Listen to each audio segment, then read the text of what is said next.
15%. Okay, that's fine. All right, so 15% efficiency is what you'll get out of these vehicles. Oh, That's what I was saying, right? I think that's what I was getting at. It had nothing to do with the battery power. No, this is a Postal truck. This is the model that they're still using now, and that they've been building these since 1984, was it? Maybe 84 to 94 or something. Yeah, from like about the mid-80s to the mid-90s, and they're still using these things. I don't think they've built a new one in about 25 years. And that's just, because of funding issues, and budget issues and whatnot. But man, they keep these things going. Like they are good at keeping these things running, fixing them up. They're basically like a 56 Chevy in Cuba. It's probably more replacement parts than original. These are, and the reason that Wealthplex wanted me to take the lead on this one is because I've actually driven these. I've worked for the post office twice in my life. Yeah, proud, hardworking government employee right here, folks. Former government employee. The first time was during the holiday season back in 2012, and then the second time was in early 2018 as a rural carrier. And being a rural carrier is interesting because typically you don't drive one of these. What you do is you get your hands on a Jeep, and they actually want you to buy your own Jeep, which I'm glad that I never did, because that would have been a huge financial mistake. But you have the option of either renting one, buying one, or you can use a regular vehicle, but you have to get a converter where you basically have to. It's this really squirrely looking contraption where it allows you to drive from the right side. It's like a second steering wheel that's attached to the other one, and there's a lot of pulleys and conveyor belts and whatnot. Driver's ed car. Yeah, it's really messed up, and they actually, some people, this is really messed up, just go ahead and drive the vehicle from the right side, and then have their leg on the other side controlling the accelerator and the brakes, and have one hand on the steering wheel. And when I found out that I would need to get like a vehicle that's when I knew it wasn't going to work.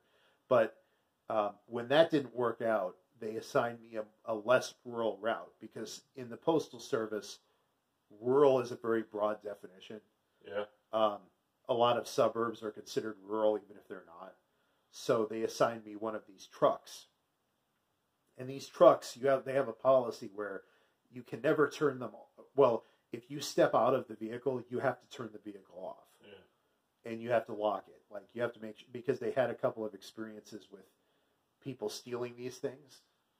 Yeah. So they're really paranoid about that. So you have to turn it off, you have to lock it, you have to deliver the package, get back in there. So in the winter, this is a real liability, because these things do have heaters, but when you're in a neighborhood where you have to deliver a lot of packages, the heater never gets a chance to catch up, so it's freezing cold in there all the time. And then in the summer, there's no AC; they just have this little fan on the dash, and that's the only thing to keep you cool.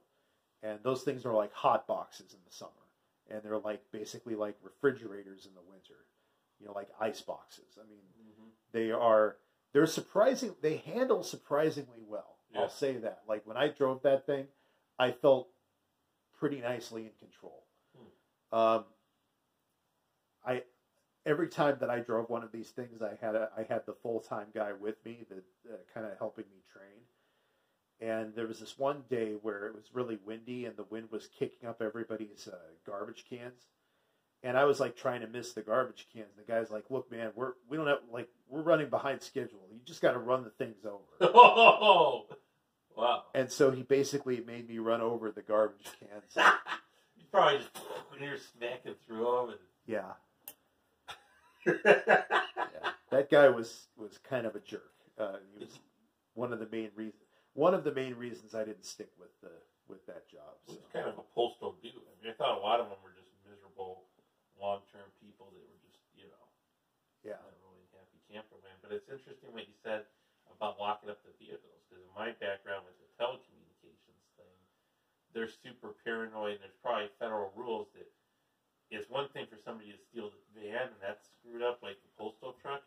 But then if they started digging through people's mail, that's really, Well, and packages and shit. Yeah, stealing people's stuff and their identity and all that stuff, and it could just be. And that also looks bad for the postmaster. They're like, oh yeah, postal truck from your town here got stolen. A bunch of kids went on a joyride, and ripped off stuff, and totaled it. Yeah. Now the logo is trademarked, but perhaps this is licensed, because this looks like this might actually be the real trademark. A lot of diecast cars, they have to do sort of like a lookalike, like a lookalike logo. This one kind of looks like it might be a lookalike too. But it does have the Postal Service spelled out. And it does have the R for registered, for like the registered trademark. So it looks legit. It's also from Matchbox. That's another thing I noticed. Like in movies, they have to do a lot of lookalike logos for like with if there's a mail carrier in a scene, they have to do like lookalike logos. But yeah, I wouldn't be surprised if in this case maybe they did get a licensing deal of some kind. Yeah. But a couple more things about they have a complex mirror system. Like there are these side mirrors, and then there's a mirror in the back too. That's basically to ensure that you don't like back over somebody. Yeah. Because when you're in the driver's seat, you cannot see what's behind you without those mirrors. Okay. And when I was being trained to drive one of these, there was a separate. I went to RCA Academy for almost a week, but then there was also a separate thing where you do the RCA Academy, but then there's also the driving the driving day where you learn to drive these things. Oh. And I did that, and they do this thing where they kind of haze you a little bit, and they have you like they have you back up. They have you back up the vehicle, and so I was backing up the vehicle. All of a sudden, I hear this loud thud on the back, and the guy runs up to me and says, "You hit a kid! You hit a kid!" And then they have you drive back around, and they call that the something of shame, like the drive, like the walk of shame or something like that, where like you get tricked into thinking you ran over a kid, But that's their way of getting it across to you that like you really have to check those mirrors, and it's a system. Like you look into the one mirror and you have to look at the reflection of the mirror in the other mirror. Wow. And that's the only way to see what's behind you. Like that shows what's directly in front of your bumper. Yeah. So that was stressful that day. Like that was a separate day, separate from the rest of the RCA Academy, where you go driving around in this big parking lot and you have to go through the cones and everything, and it's just really it's probably one of the more challenging things I've done in my life. Wow. It's interesting, just a couple of things. RCA is Rural Carrier Academy, correct? Yes. Okay. And then that was pretty cool, because you got to go to the state, basically. Didn't they have a big kind of thing where they just gathered everybody who was going to that thing from the state together for a big kind of week-long thing? Yeah, there are two different cities I could have gone to. Okay. But I'm glad that I went to the one that I did. Yeah. And it was 5 days. It was actually a pretty fun experience. Like I said, it was kind of challenging, but it's cool. I mean, it's cool to be able to say that I went to an academy. Yeah. Almost like a police academy or like Starfleet Academy or something. Postal Academy. Oh, and you wanted me to mention Postal Pete's. Yeah. Yeah, in good old Galena, Iowa, or Galena, Illinois, actually. Yeah, Galena, Illinois. Illinois can have Galena. I'm fine with that. It's a pretty town, but they can have it. It's Postal Pete's is this Chrysler dealership that's renowned for being the place where you go to pick up your Jeep, your right-handed Jeep. so that you can be a rural carrier. And it was one of the more depressing experiences of my life. I went there, and it was just a pretty typical Chrysler Academy. It wasn't even called Postal Pete's anymore. And they had all of these Jeeps that were incredibly expensive. They had one that was like a 2004 Jeep from New Orleans that had a past history of flood damage. And I'm like, yeah. And hurricane over there, right? Yeah, you sit in there and you're kind of like, what's that fishy smell? It's like, it definitely was worse for the wear. I knew that I could tell I wasn't going to get a good deal. They only show you one at a time. Like, if you kind of tell them what you're looking for, and he has to go out and get it. And it's on both sides of the road. So he has to actually cross the road, go over, get it, bring it to you, have you look at it. And if that one's not right, he has to take it back, get another one, bring it to you. So it's very time consuming. Sounds like postal pain in the ass. Yeah, it's very time consuming and very inconvenient. Like they don't just have them all in one place, so that you can just shuffle on over. Why can't you just look at the damn thing and watch it? Like that. The guy kind of acted like he didn't like his job, and it wasn't fun. But ultimately that didn't matter because I ended up driving one of these things anyway, and that came with its own set of interesting experiences. But I think that FedEx and UPS, a lot of those companies, they probably have cameras built in. They have a lot of cameras because they got cameras monitoring the driver to make sure they're not texting. They got cameras probably monitoring the road ahead, and they got cameras probably in the back. But my guess is between the infrastructure costs and the unions, they don't have any cameras on this thing. Yeah, no, they don't. I mean, they do say that every once in a while they have people follow you, like they have people follow you and make sure that you're doing the right thing. Like somebody said that if they catch you getting out of the vehicle without locking it, that's an instant termination. Now, wow. I kind of have my doubts about that because I've heard of people screwing up big and not getting fired because they're so understaffed because of all the Amazon packages they have to deliver now and everything. Like, they're incredibly understaffed. I heard of a guy who totaled one of these things, wow. and he still didn't lose his job. And the accident was his fault. Huh. But he still didn't lose his job because they were so desperate for people. So if I had decided to stay, I would have had kind of a guaranteed job. Well, and they got the union, too, so they can defend you with all that. And they pay pretty good, too, hourly. It's just that, there's a lot of negative... Those unions, man, they're airtight protection. I gotta tell you. Yeah. Airtight. Former union members. So. Yeah. But anyway, it was an interesting experience. It's one of those things. It was miserable at the time, but you look back and you think, it made me a more interesting person. Yeah, and you got cool opportunities with it. I have more experience now. I've had so many different jobs in my life, and they all came with different, picking up different skills and different experiences. So you're looking for more government employment, right? That's what your dream is. You want to be a bureaucrat in a government office or something. If they give me part-time. And full benefits? Part-time, part-time, but full benefits. There you go. Yeah. But, so I think that just about covered it. I do respect the fact that they've kept these things going.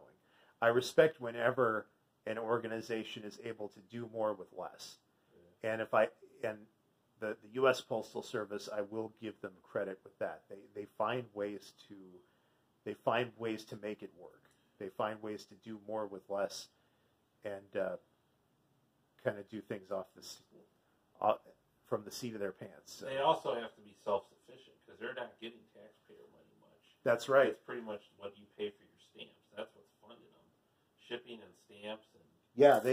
That's a misconception about the U.S. Postal Service. Is everybody's like, oh, damn government funding, but they have not taken a penny since, I think, 1984. Oh, wow. So, yeah, they do have to be self-sufficient. And I do respect the fact that they've kept these things going. You know, I would be curious to see what their revenue model looks like. I feel like most of it's packages and then junk mail. That's probably 90% of the revenue. well, and they piggyback off of FedEx and UPS a lot. They all the air mail. There are no USPS planes. Yeah. They're all like piggybacked off of off of private companies. Their jets. Okay. So, but they pay for it. Yeah. They pay for that. So they're in that sense they are still self-sufficient. You know. Yeah. But they make it work. And I do respect people who do that job. It is a rough job. They get paid well, but it's also a very rough job. So it's hard on the people, it's hard on the vehicles, but the people in the vehicles still manage to keep going. Yeah. And it's really interesting for me because it's really, it's been around since the beginning of the U.S. Ben Franklin was the first postmaster, and it's really kind of a universal communication thing. You know how he lost that job? No. He intercepted the mail of this governor that he didn't like, and he opened up the guy's mail and he published it in the paper. Oh yeah, I can see how that probably wouldn't work out so well. Yeah, and so that's how he lost his postmaster general job. But apparently, this governor was a bad guy. He was like corrupt. Yeah. And Ben Franklin wanted to expose him, and he was willing to give up his position to do it. Wow, he sacrificed himself for the greater good there. He was the original WikiLeaks. Damn, that's pretty cool. Yeah. They should have like a meme for that. Ben Franklin, the original WikiLeaks. Yep. But that's probably one of the reasons why all these federal laws came in place too about you can't cut open other people's mail and you can't, there's so many, because they take the mail delivery really seriously. It's one thing if you boost somebody's package off their mail button or their driveway or whatever, but then it's like you start opening mail and you might have the SWAT team come after you. At the academy, they told us, they said, you do not look at a person's mail. Like even a magazine, you do not look inside that magazine. Like if you read even a sentence out of that magazine, that's the same as stealing. Wow, they're pretty cool. Wow. And you have to deliver every piece of mail that day. Now, in practice, I don't think that always happens. But for the most part, that they are required, every piece of mail that you get that day has to be delivered. Huh. Every piece of mail, every address, every day.